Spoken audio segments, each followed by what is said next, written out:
What is up, everybody? Good morning from Minnesota here in the United States. I woke up at about 3 o'clock this morning. I was just so excited to get into the market, get back to it, make some money, have a good time, and we're just going to get right into this. So welcome to Trades, where we get technical analysis on different stocks in the stock market, as well as potential buy, hold, or sell opinions on these given stocks. I'd like to preface by saying that I'm not a financial advisor nor expert, so take what I say with a grain of salt. The reason that I started this channel is because a couple years back, I was about $30,000 deep in some medical debt, and I was very fortunate to have some close family, friends, and mentors that pushed me to work hard and invest my money. And I'm happy to say that not only am I now financially free, but I'm doing pretty well for myself at the age of 23. And guys, I got my undergraduate in nutrition, so I'm telling you, anybody can learn how to do this. Lastly, if you would not mind dropping a like on the video, it really does help support the channel, and consider subscribing if you'd like to see more content like this, as I do post videos every single day. Now, today we're going to be giving an update on both JAGX and ticker symbol PTE. We're going to give you the rundown on both of these, but we're going to spend the most time on JAGX. I will be completely transparent and tell you that I sold out of both of my positions. As you can see here, I'm currently holding Zohm, SHIP, MVIS, Fuel Cell, and APXT.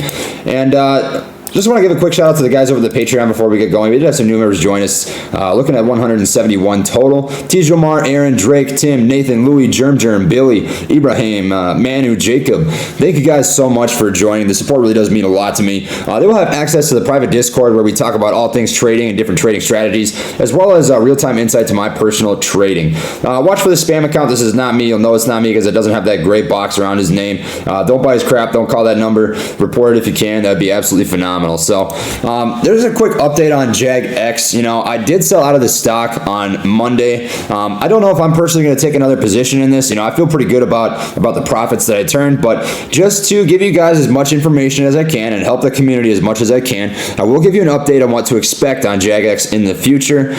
So let's just take a quick look at what they are in case you aren't familiar. They are a commercial stage pharmaceuticals company which engages in the development of gastrointestinal products. Its products include Canelevia, Equilevia, and Neonorm. It operates through the human health and animal health segments. The human health segment manufactures human products and the ongoing advertising of Mytesi, which is used for the symptomatic relief of non-infectious diarrhea in adults with HIV/AIDS on antiretroviral therapy.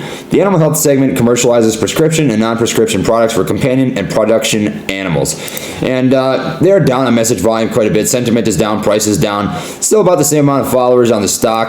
But the reason for this very sharp decline, if you were not familiar, this article was posted on January 11th, is right here. So Jaguar Health exploring possibility of conditional marketing authorization for proposed inflammatory diarrhea indication for I don't know how to say that, crofelemer.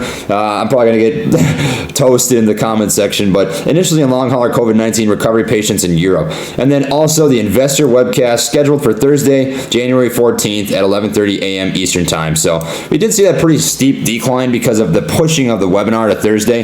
However, I do think you will likely see another run up on the stock, and I will leave a link to that article in the description box if you'd like to check it out. But I anticipate that leading into Thursday, we'll probably see a pretty nice bounce back and retest these $5 levels. And if that SPAC merger, rumor that we've been hearing about does come to fruition, I would not still be surprised to see a solid run up on JAGX. So, just saying it how I see it, it does look like there's still potential in this stock. I will not personally be taking a position, but don't let that deter you, as I do see, good potential here with the company. I just personally feel very good about the profits that I locked in on this.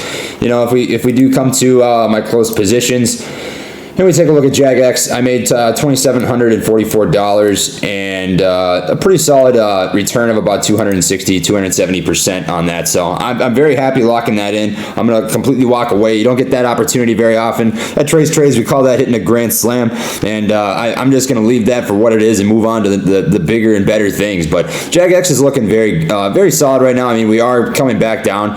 It is bearish territory, right? The volume adjusted moving average is currently still trading over the 200 EMA, so that is something to keep in mind. This is overall macroscopically still bullish territory, and if we see this cross back under the 200 EMA, that's something to keep in the back of your mind. So when I brought this to you guys' attention at 80 cents, I did so because I saw a spike in volume and because I saw the crossover on the VAMA over the 200 EMA. The VAMA is a 20-day valuation average trend line based on volume. It takes into consideration the 200 EMA, the exponential moving average, is a 200-day moving average valuation trend line.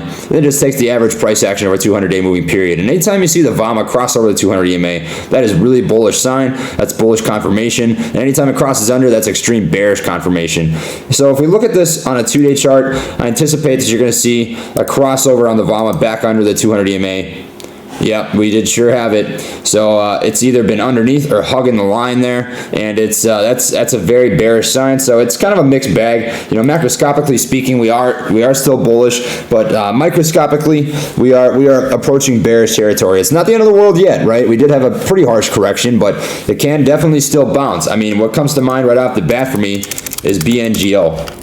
BNGO did the exact same thing, and if it gets that same bounce off the 200 EMA like we see here, you could see a nice rebound back up. I mean, these guys look like they're definitely approaching that $7 valuation again, and JAGX definitely has the potential to do that. So just keep that in the back of your mind. We may see a red day, we might not. I anticipate that leading into Thursday, you will likely see, you know, some more anticipation, some more momentum, some more hype. The volume will probably increase again. The RSI indicator. This is a harsh correction, guys. This is pretty rough. I think this oversold territory, you're going to see a nice bounce back up to 70. So that's currently how we're looking right now. I'd look for an entry point potentially around this previous level of support at 299 if you're looking to get back into the stock. The previous level of resistance acting as a level of support. This does look like a solid entry, and we are pretty rapidly approaching. But if we do not hit that, 315 would also be a solid entry point. You may have a little bit of red in your portfolio today, but I do anticipate that leading into Thursday, it will rebound pretty nicely. So that's the update that I've got for you on JAGX. We're going to cover PTE really quick, and I did close my position out of PTE today. I will show you that if it does pop up. It might not, because I did it in the after hours, or the pre-market, I suppose. Closed positions. PTE. So I did make a $469 profit on this. I was up about, I think it'd be, I'm not sure what that math comes out to, but about 15% or so, maybe a hair under. I'm very happy with that. You know, there was possibly more on the table for me with PTE, but I cannot complain whatsoever with profit, right? Like I've said in my previous videos, I'm all about nickel and diming, adding a little bit here, adding a little bit there, and slowly building out your portfolio. So, you know, I did sell at a PTE at a dollar cost for about $1.18. I bought it at 103, and this conference that they were presenting at the H.C. Wainwright Biotech Conference, they did present on Monday, and you can see that pretty harsh price action happening right here on PTE. We formed a bullish flag, however, we broke the trend line down, and we did not hold on to that price. So that leads me to believe that the people that came into this were not investors, they were traders. Whenever you see this really harsh price correction, we did come from 80 all the way down to 40 in a very short period of time. That indicates to me the psychology of what's happening here is it's not investors coming to the play, it's traders. So if you were holding a position in the stock currently and you bought it into that dollar range, you know, I personally took profits. I'm just saying it how it is. You can do exactly or whatever you want to do, right? I'm not going to deter you if you want to hold, but I played this as a swing trade. I presented it as a swing trade, and if you made profits, I would highly consider taking them at this point. And to be honest, a mistake that I made was not taking profits when it was up here at $1.80, right? This is just to be completely transparent.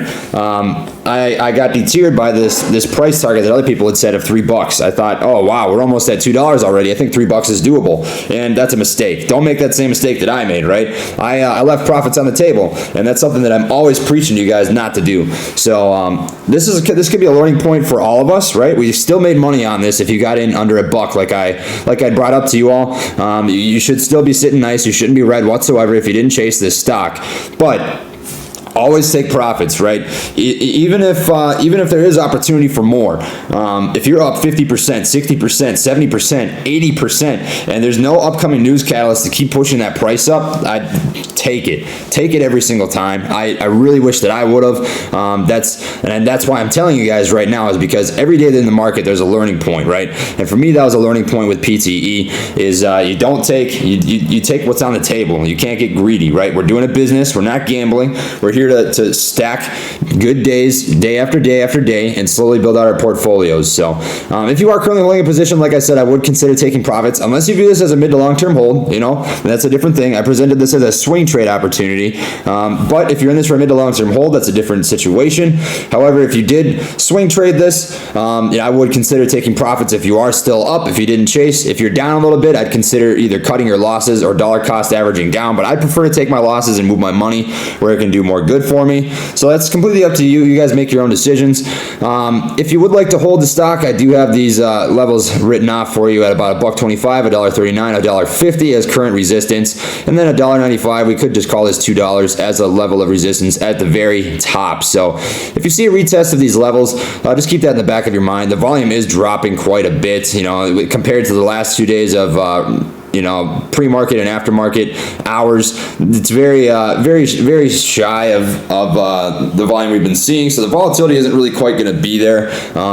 That's kind of how we're looking right now, so just keep that in the back of your mind. If you are trading this stock, the movement is going to be slower. You're less likely to see a run up without that overlying volume that we've seen before. So that is the update on both JAGX and PTE. As I said, I do not have a position in either of these stocks, so I'm being completely unbiased. I'm just presenting it to you how I see it. I hope that was helpful. If the information helped you, please let me know. It really does mean a lot to me.